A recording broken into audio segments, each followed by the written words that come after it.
Good morning. This is our topic, today's topic, work energy theorem. Okay. How work is defined, that was already discussed in my earlier videos. Okay. Here, in this lecture, I am going to discuss the relationship between work and energy. Which type of energy is there here in this lecture? It is kinetic energy. You just keep in your mind that before this, kinetic energy was not defined. Okay? After getting the relationship between work and energy, we will define kinetic energy. Right?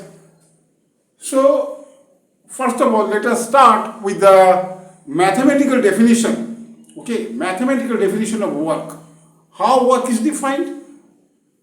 Mathematically, work is defined as the dot product of force and displacement, or more specifically, I should say, dot product of force vector and the displacement vector. So that way work is defined. So there are two ways to calculate work. First, you can suppose there is a body, and on that body there are so many forces acting together. Okay, number of forces may be 1, it may be 10, it may be 100, any number.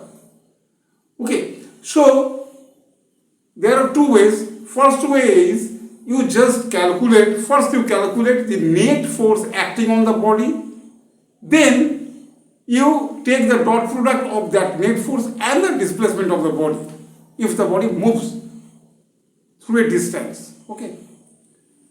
Otherwise, one more method is there that you calculate work done by all the individual forces and then take the summation of all the work done. Okay. So both ways are correct. You will get same result for both the cases. Okay. So here, so let us first start with the definition of velocity. So here we are considering, in this lecture, here we are considering constant force, displacement of the body when a constant force acts on it. Okay, when a constant force acts on it. Suppose the constant force is F, right? Displacement is S. And work done is W net, W suffix net. So we can write this way, W net, this is equal to force vector. Without arrow sign, you cannot represent the vector. Okay, force vector and dot product of displacement vector. Displacement is also a vector quantity. Force is a vector, it is known to everybody, but displacement is also a vector quantity. So this is the work done. Again, we know that this force F is equal to what? Since it is moving through a distance and we are talking about constant force. Okay, we are talking about constant force. That means acceleration also should remain constant. You know that if force remains constant, then acceleration also remains constant.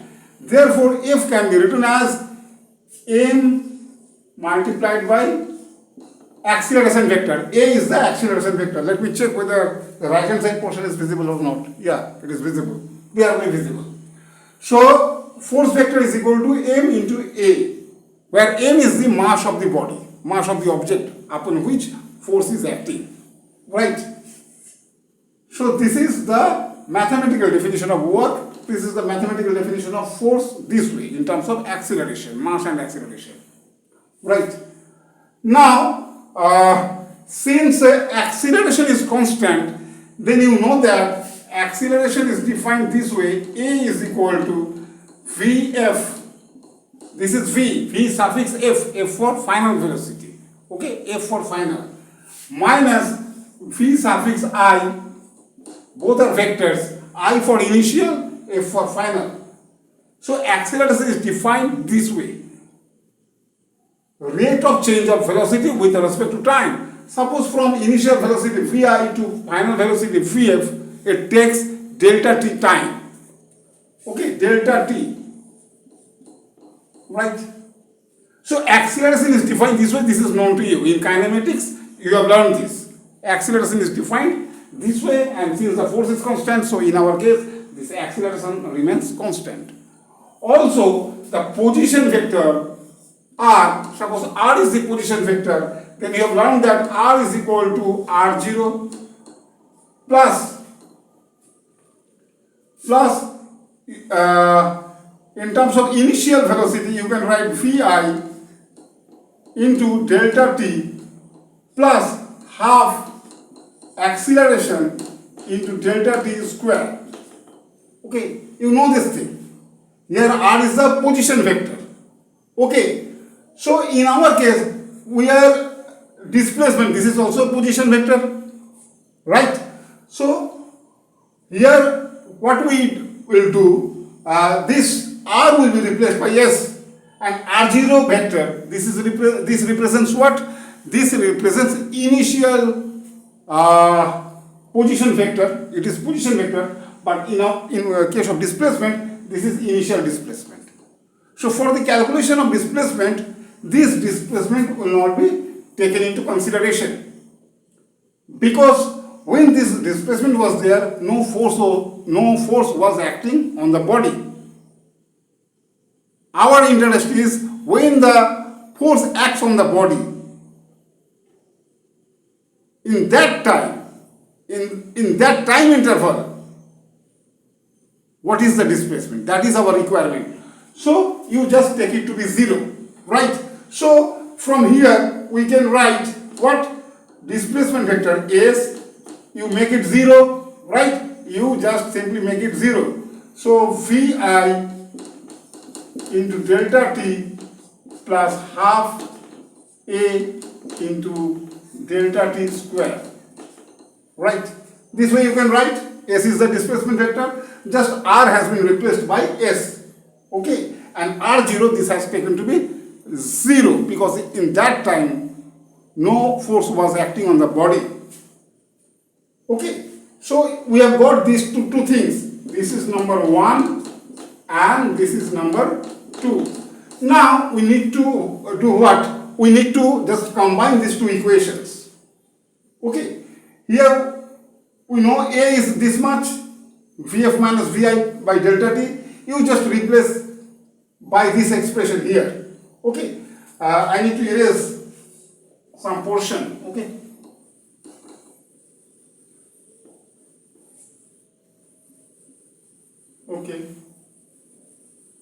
so size of the board is so small. Okay, that's why every now and then I need to erase. So s is equal to what? Therefore, combining equations 1 and 2, what we are getting? S is equal to this vi into delta t, this much, okay, plus half a is there, and a is what? From equation number 1, we are getting what? In the denominator, delta t was there, and in the numerator, vf, this vector, minus vi, this vector, right? So this is acceleration and square of the time interval. Time interval between what? Time interval between the velocities vi and vf, right? So what is the result? Here you are getting half delta t. This delta t cancelled. Okay, so half delta t. So you can write this way, half into vi. Here 2 vi will be there because half I have taken outside the bracket, and then here you will get vf minus vi, okay, and here delta t, right? So what is the result? Result is half, this is half, okay, half vf vi plus vf by delta t. So this is the result.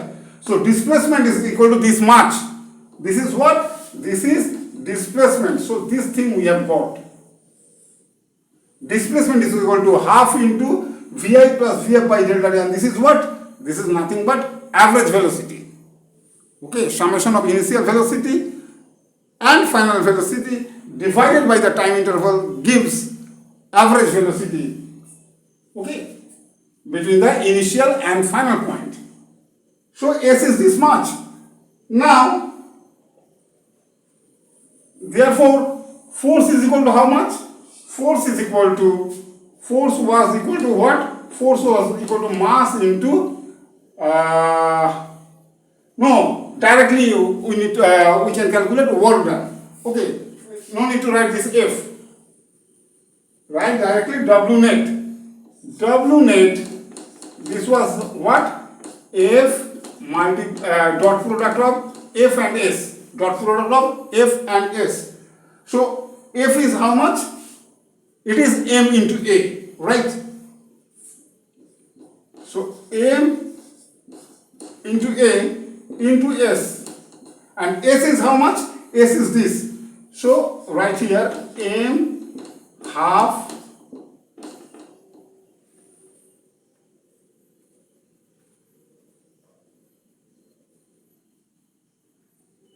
am I right or wrong? Sorry, I have committed one mistake. This delta t will not come here. Okay, here delta t is there. So half into Vi plus Vf into delta t. That is the result. Am I right? Half into Vi plus Vf into delta t, that is the result. This is not the result. This multiplied by delta t. This is the result. S is equal to half Vi plus Vf into delta t. Okay. So this is the result, and we will simply replace A is how much? This is Vf minus Vi. Can you see clearly? By delta t. Okay, this is acceleration. Vf minus Vi by delta t, and S is this much. Half into Vi plus Vf into delta t. Let me again check. Some portion is not visible. Let me write here in the top portion. Okay. So what I have written here, W net, this is equal to Fs. Just I am copying from here into S dot F dot S is equal to M. This, okay. Then this line comes Vf minus Vi divided by delta t into half Vf plus Vi, okay, into delta t, right? So now this part is not required. This part is not required. So Vf minus Vi is there, Vf plus Vi is there, and all are vectors. Okay. This delta t and this delta t are cancelled. So what is the result? Half, this M. Okay, then Vf plus Vi dot Vf minus Vi. Okay, you know the result of this. This is what? Vf dot Vf, you write this way, half M Vf dot Vf minus Vf dot Vi plus Vi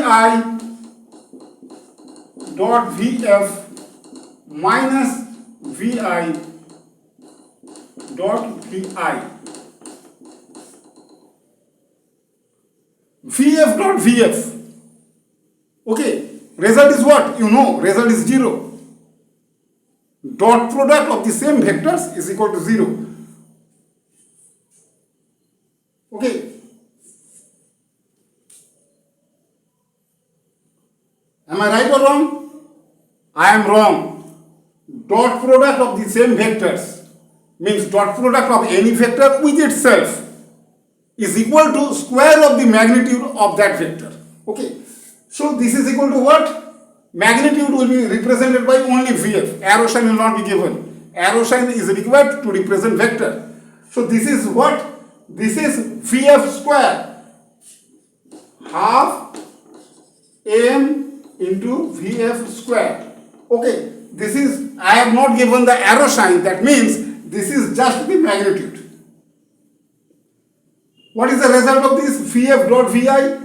Angle between I and F. Here vectors are different.